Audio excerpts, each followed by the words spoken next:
Est-il possible de transformer une vieille ferme abandonnée à la campagne en une maison moderne et confortable? C'est exactement la question que je me suis posée il y a 3 ans, et aujourd'hui, nous allons passer de ceci à cela. Bon visionnage. Pour commencer, rappelons-nous comment tout a commencé. Nous avions cette petite maison avec un mur aveugle. J'ai compris qu'il fallait placer l'entrée de la maison et le mur panoramique ici, pour profiter à l'avenir de la vue sur la forêt depuis la fenêtre. C'est ce que nous avons décidé. Nous avons construit une serrure ingénieuse pour que la maison tienne, puis commencé à découper le mur.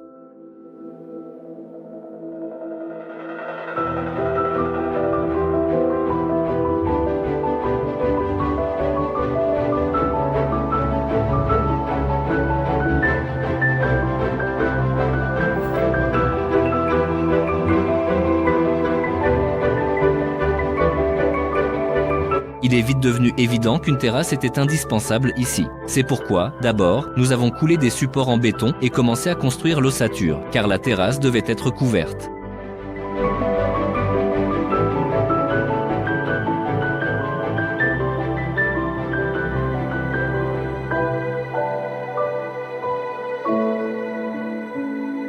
En quelques jours, nous avons obtenu cette structure qui prolonge la maison. L'étape suivante consiste à poser une ossature en bois sur les supports en béton.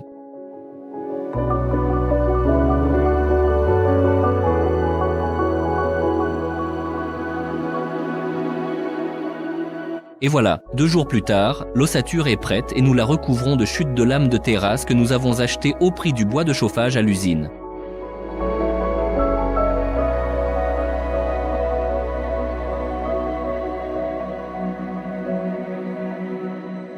L'étape suivante a été la pose du vitrage. Là, tout est relativement simple.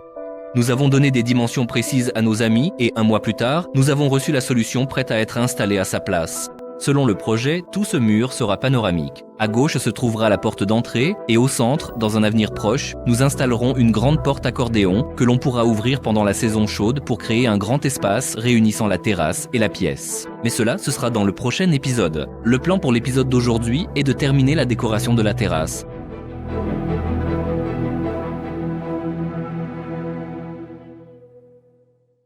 Nouvel épisode, nouvelle vie. Le plus difficile au début, c'est toujours de trouver un titre pour l'épisode. Je propose de l'appeler Terrasse 2.0, car le dernier travail effectué ici concernait justement ce platelage de terrasse. Il se comporte très bien, peut-être parce qu'il est sous un auvent, même si les rayons du soleil l'atteignent aussi.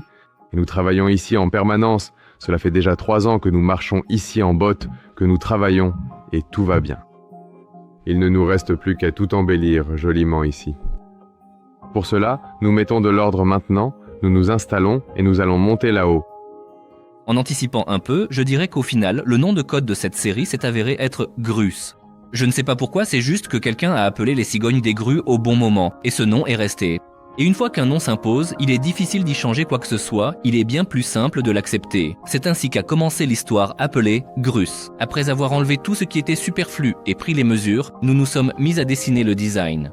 À l'origine, l'idée pour décorer le plafond de la terrasse était de créer un éclairage original.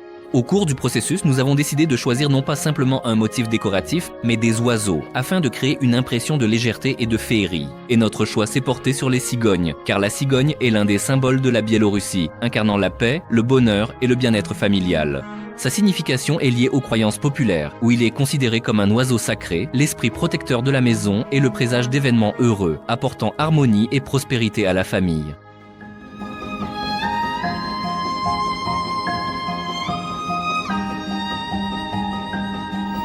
Voilà, le visuel est prêt. Il ne reste plus qu'à imaginer comment le réaliser. D'abord, nous avons décidé de faire un échantillon pour voir à quoi cela ressemble. Pour cela, nous réalisons une gravure avec une machine laser pour faire ressortir le dessin et lui donner du relief. Oui, de bonnes machines laser peuvent faire cela aussi.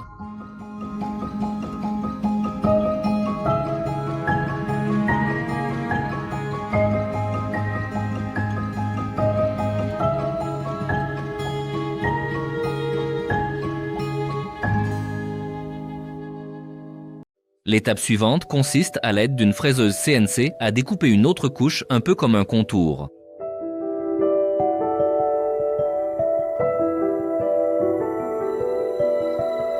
Et voilà, après 20 minutes, nous avons un ensemble qu'il faut poncer avant de passer à l'étape suivante.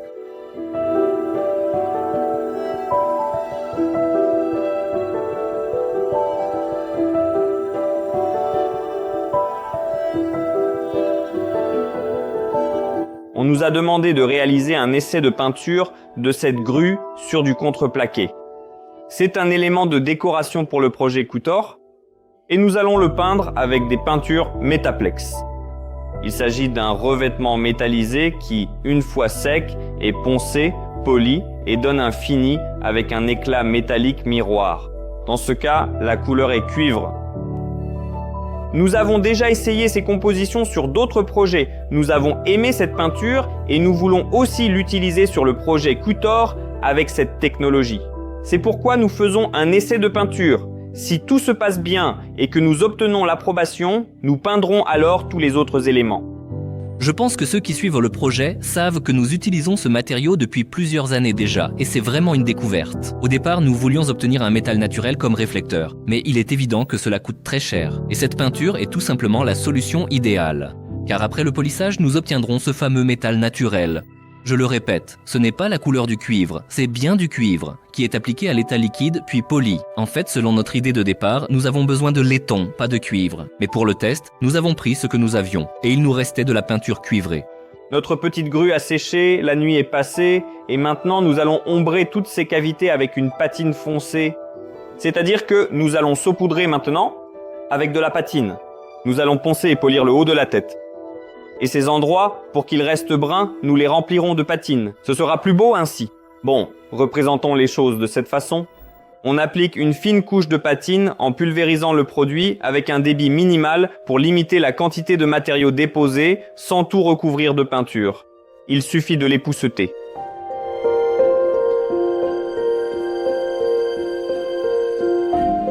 C'est de cela que je parlais. Après séchage, nous ponçons le métal avec du papier de verre fin et, en principe, nous avons déjà un véritable revêtement métallique.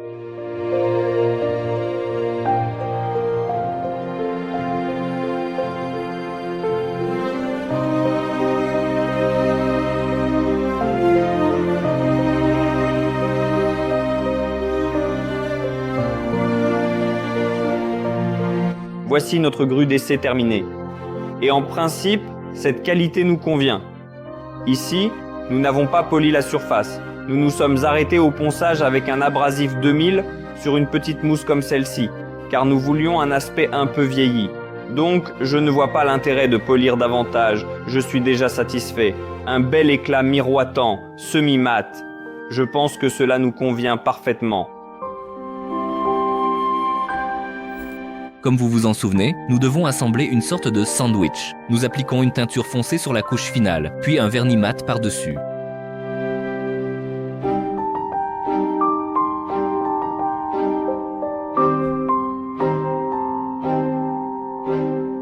Ainsi, après 2 jours, nous avons un échantillon de ce type. Le ruban à LED sera placé à égale distance de l'image, de sorte que l'éclairage sera uniforme de tous les côtés. La couche supérieure est assez soignée, je craignais un peu de gros éclats sur le contreplaqué, mais heureusement, tout est plus que satisfaisant. Nous pouvons donc passer en toute confiance à la fabrication du produit final. Même si nous n'avons réalisé qu'un petit échantillon, c'est une grande victoire et un vrai résultat, car nous avons globalement inventé la technologie et elle nous convient parfaitement. Il ne reste plus qu'à finaliser les détails. Pendant ce temps, le travail bat son plein aussi à la ferme. Nous avons donné le feu vert à l'équipe et annoncé que notre idée avait fonctionné. En conséquence, ils doivent tout préparer pour l'installation, mais ce qui sera installé, nous le fournirons prêt à l'emploi. Ensuite, ils ont monté les échafaudages pour faciliter le travail.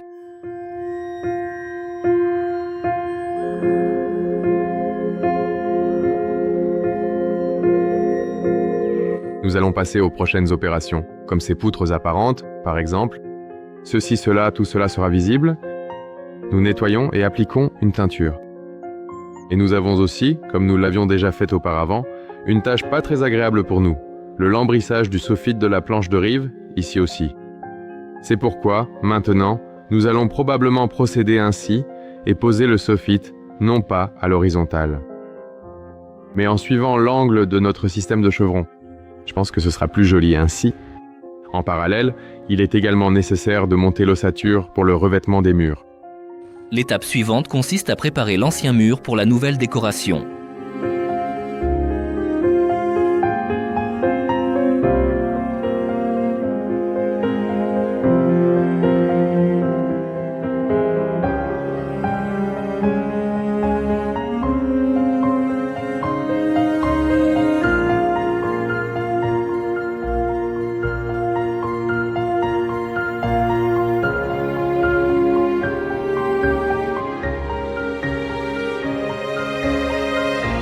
Nous avons d'abord décidé de remettre en état toutes les poutres car la plupart d'entre elles resteront visibles et feront partie de la décoration. Et ici, la tâche est extrêmement simple. Couper tout ce qui est superflu et décorer ce qui restera visible. C'est ce à quoi nous nous sommes attelés.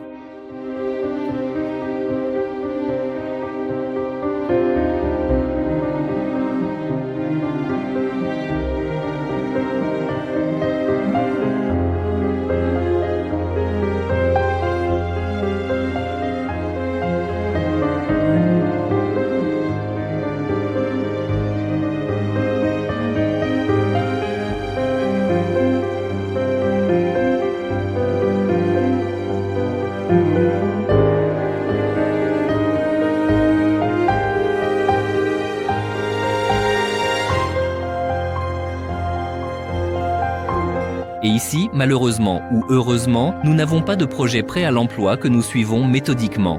Bien sûr, la plupart diront que ce n'est pas correct, et c'est vraiment dommage que nous n'ayons pas de projet. Mais j'y vois non seulement des inconvénients, mais aussi des avantages. Car très souvent, des idées nous viennent en cours de route, et nous prenons telle ou telle décision en nous appuyant sur ce que nous avons déjà réussi à faire.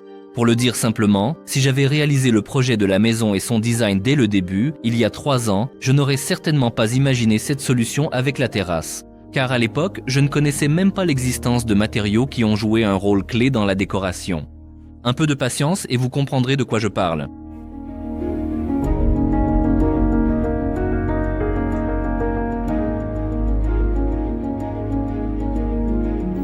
À côté de la terrasse, nous avons déchargé un gros tas de chutes de lames thermotraitées. En les triant, nous choisissions les planches pour la terrasse. Donc, tout est prêt pour habiller le soffit et la façade. Mais pour tout découper rapidement et précisément, il faut une scie rapide et précise. C'est exactement ce que nous avons acheté. Comme vous pouvez le voir, ces images ont été tournées au printemps. Et après 6 mois d'utilisation quotidienne, je peux dire avec certitude que c'est le meilleur achat que j'ai fait récemment. Un outil vraiment génial et fiable. Et compte tenu du fait que le prix est nettement inférieur à celui des analogues connus, c'est vraiment une trouvaille, je le recommande sans hésiter. Et maintenant, le travail avance comme sur des roulettes.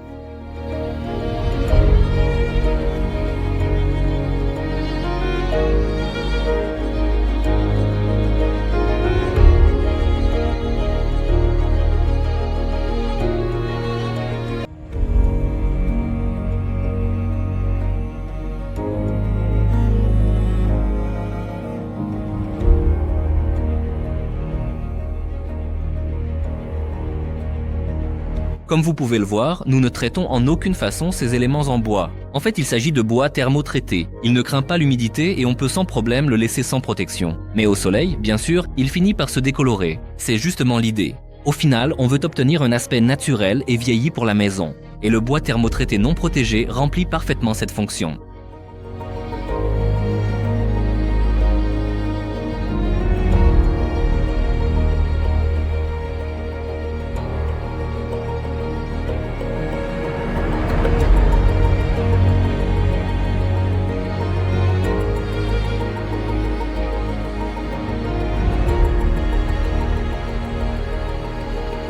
Maintenant, notre tâche est de cacher cet espace, appelons-le la planche de rive.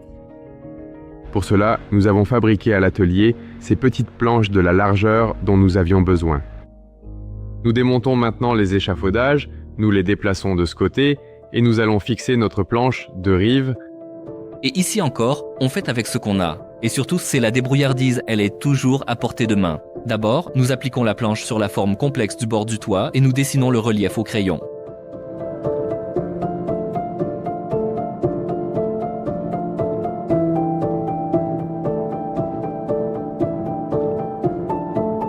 L'étape suivante consiste, avec une scie sauteuse, à reproduire la forme dessinée au crayon. c'est la même planche thermotraitée et nous ne prévoyons pas de la protéger. Après 1 an, elle s'éclaircira légèrement au soleil et se fondra avec la toiture.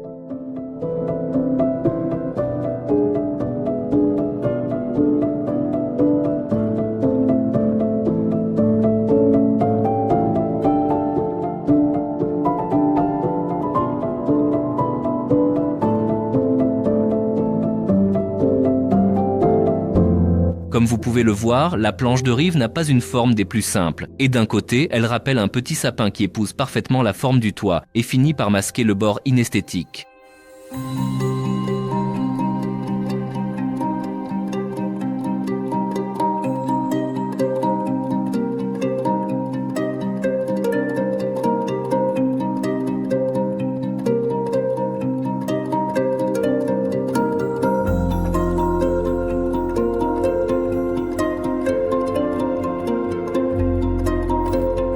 C'est exactement la même chose pour la façade de la maison. Nous découpons des chutes de planches thermotraitées, achetées à un prix cassé, quasiment au prix du bois de chauffage. En fait, lors de la fabrication de lames de terrasse haut de gamme, beaucoup de matériaux est écarté et nous rachetons souvent ces chutes précisément pour ce genre d'utilisation.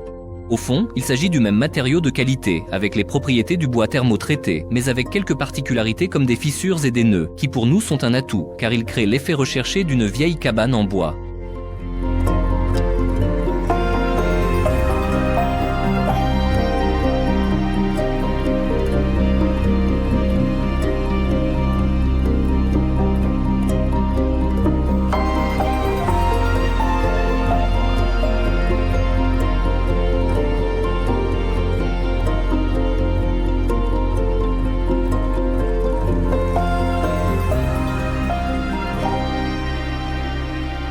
Donc, la terrasse est prête à être installée. Je vous propose d'aller à l'atelier pour voir l'avancement des travaux. Tout d'abord, nous devons fabriquer les cigognes en laiton. Pour cela, nous découpons le contreplaqué et nous nous dirigeons vers les machines laser. À présent, notre tâche est de réaliser un dessin en relief. Pour le dire simplement, le laser brûle tout autour du motif défini et après la peinture, nous obtiendrons l'effet souhaité.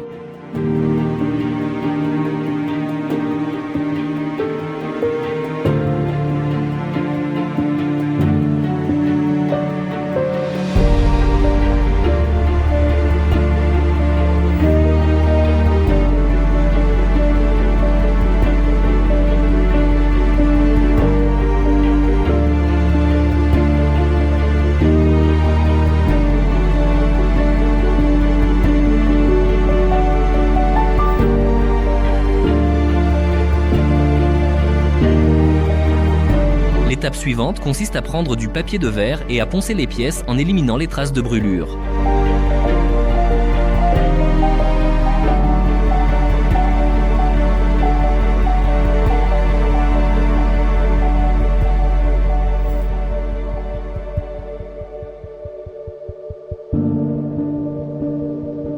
Avant d'appliquer la peinture laiton, nous mettons une sous-couche transparente, moins chère, sur le contreplaqué. Une fois sèche, la consommation de peinture métallique sera moindre et la finition améliorée.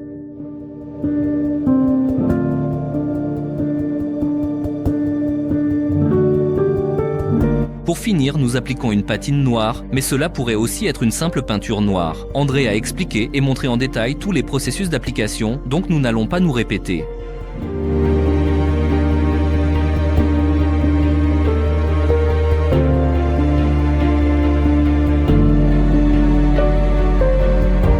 Le lendemain, une fois la peinture sèche, nous passons à l'étape la plus intéressante. C'est le polissage. C'est à ce moment-là que la magie opère. Un revêtement plutôt terne se transforme en une véritable surface métallique. Un matériau vraiment génial, je laisserai le lien vers la boutique Metaplex dans la description.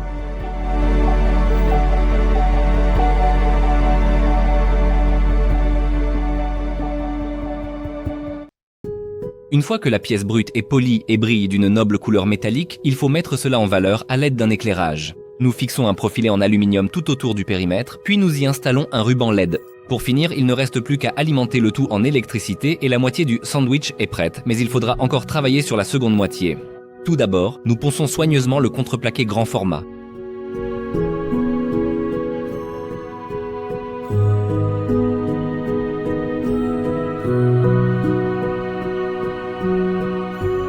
Ensuite, nous l'apportons à la machine CNC. Choisissons la fraise appropriée. Et bien sûr, il s'agit d'une fraise de chez Woodwork, car nous sommes entièrement passés à ce fabricant et nous le recommandons sans hésiter.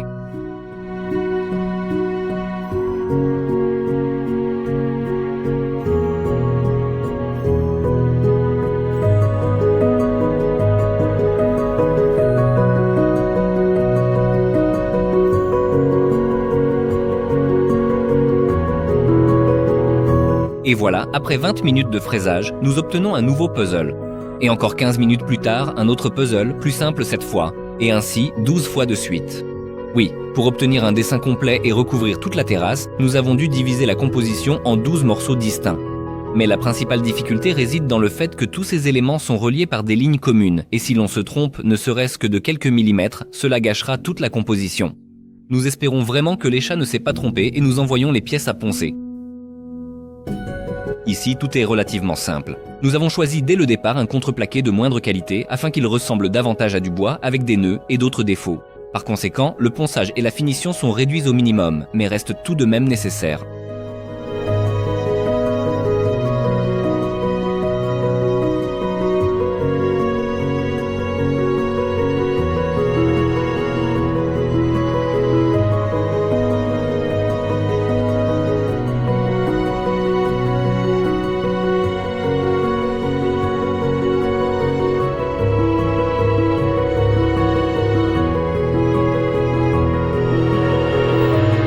Une fois le contreplaqué prêt à être peint, nous ne faisons pas attendre la teinture et lançons le processus. Tout se fait selon la procédure standard. D'abord, nous teintons le contreplaqué, puis appliquons un vernis mat.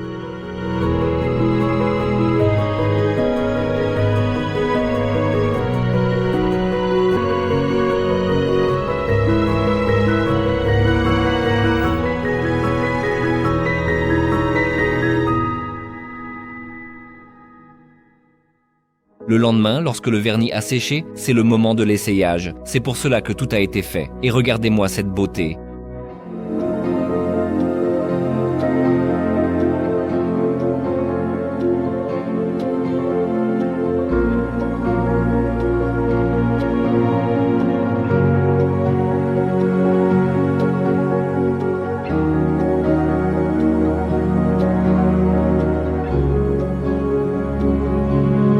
Au final, nous avons obtenu des panneaux prêts à l'emploi qui s'assemblent en une grande et belle image. Mais pour apprécier le résultat, il faut encore assembler correctement ce puzzle. La première étape, c'est le câblage. Nous avons pris l'alimentation du tableau de distribution, passé le câble dans une gaine et l'avons amené jusqu'à la terrasse.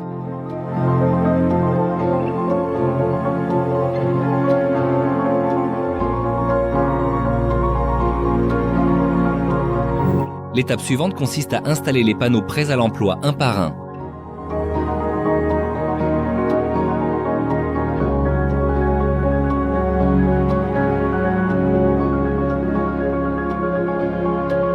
Puisque le plafond est visuellement divisé en deux versants, il allait de soi de séparer également la composition en deux moitiés, le jour et la nuit, dans lesquels des oiseaux en vol, intégrés sous forme de silhouettes et de contours, seraient illuminés. Les oiseaux eux-mêmes se sont également révélés uniques, car, en plus de l'utilisation de différents matériaux, les contours et le silhouette des oiseaux sont placés à une petite distance l'un de l'autre, ce qui permet de créer un effet de volume donnant l'impression que la figure flotte dans l'espace. Et pour couronner le tout, à l'intérieur de chaque oiseau, une surface réfléchissante a été ornée d'un motif inspiré des dessins traditionnels mais légèrement retravaillé afin de conserver la dynamique et de mettre en valeur le plumage. Grâce à la technologie Metaplex, la réflexion de la lumière fait que les moindres détails se réfractent et créent un effet de profondeur supplémentaire. Grâce à cela, la composition paraît aérienne et légère, et tout est complété par de fines lignes sur la face avant. Pour le Soleil, ce sont de simples lignes droites, et pour la Lune, des cercles concentriques équidistants les uns des autres.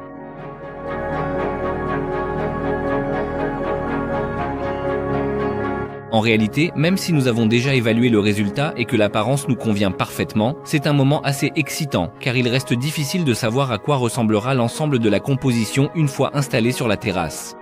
Mais à chaque nouveau panneau, il devient évident que l'idée a réussi, et c'est exactement ce que nous voulions voir. Bien sûr, lors du montage final, on se rend compte que certains aspects auraient pu être réalisés différemment. Par exemple, il aurait été idéal de mettre une sous-couche de couleur foncée aux jonctions entre les panneaux. Ainsi, elles auraient été moins visibles. Il est pratiquement impossible de tout prévoir à l'avance, et au final, ces détails sont corrigés sur place. À certains endroits, le fond clair est retouché avec de la peinture foncée, et ailleurs, le contreplaqué est ajusté pour obtenir un raccord parfait. Et ici, il est très important de savoir agir dans des conditions d'incertitude totale ou partielle.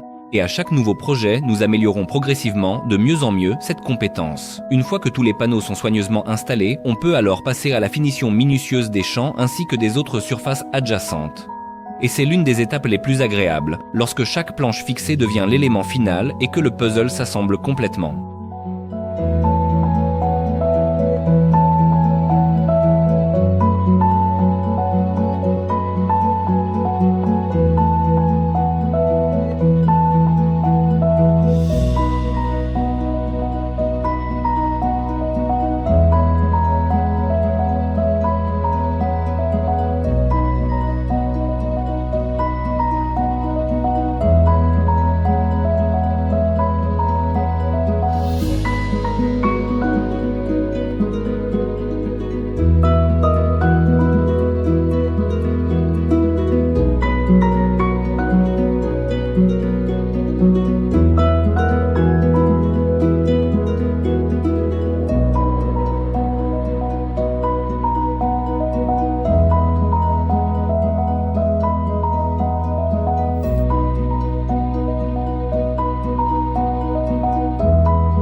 Il ne nous reste plus qu'à terminer le raccordement à la fenêtre.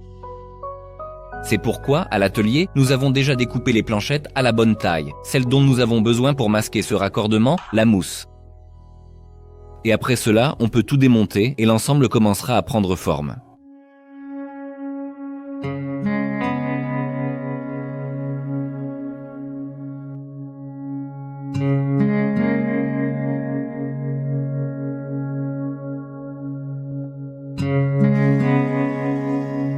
Maintenant, il nous faut, par exemple, masquer le raccordement à la fenêtre elle-même, au cadre de la fenêtre. Pour cela, nous avons préparé des baguettes avec une marge de largeur. Maintenant, nous les appliquons et nous traçons les repères. Mais il nous faut, sur le chantier, les scier bien droit en deux avec beaucoup de précision. 60 mm de large, ce n'est vraiment pas évident à scier à la main, surtout sans l'aide d'outils électriques. Nous avons donc improvisé une table de sciage, ce qui nous a permis de mieux travailler et de gagner du temps. Nous allons débiter les baguettes.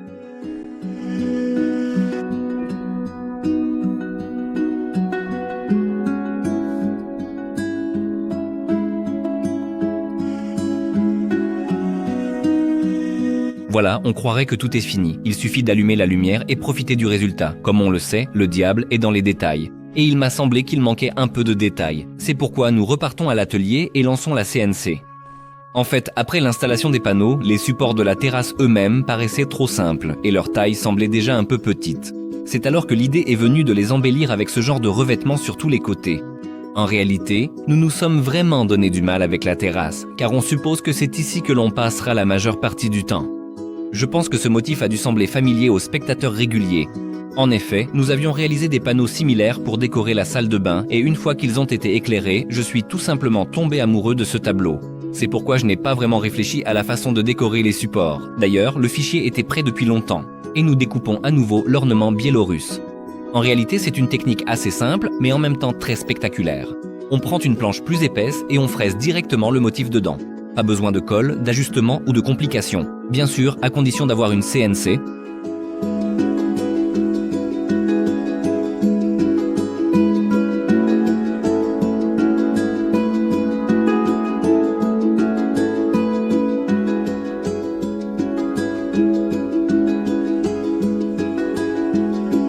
Il suffit de quelques heures de travail à la CNC, puis 1 heure pour la finition et la peinture, et on peut repartir à la ferme pour l'installation.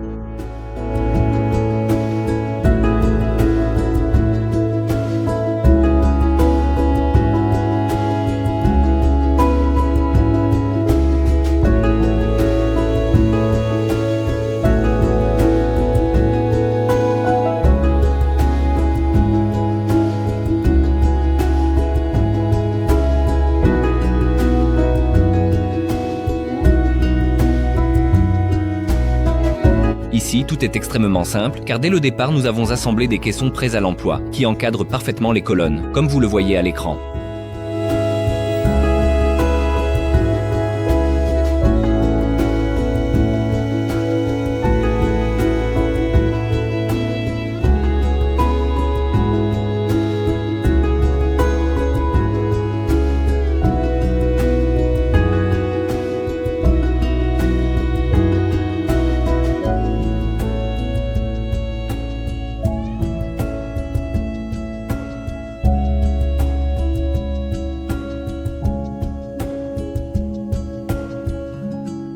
Et ici, bien sûr, il est impossible de se passer d'un éclairage.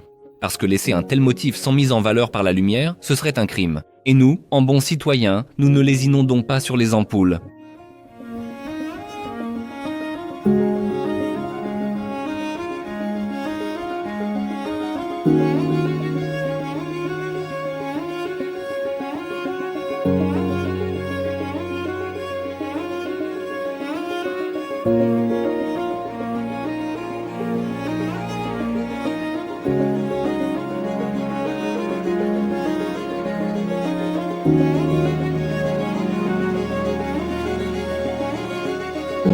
Au final, après 3 ans, nous avons tout de même obtenu ce qui avait été promis. Honnêtement, je suis très satisfait du résultat. C'est exactement comme je l'avais imaginé. Et maintenant, je peux dire avec certitude que c'est mon endroit préféré à la ferme. Merci à vous d'avoir regardé et que la hache vous porte bonheur.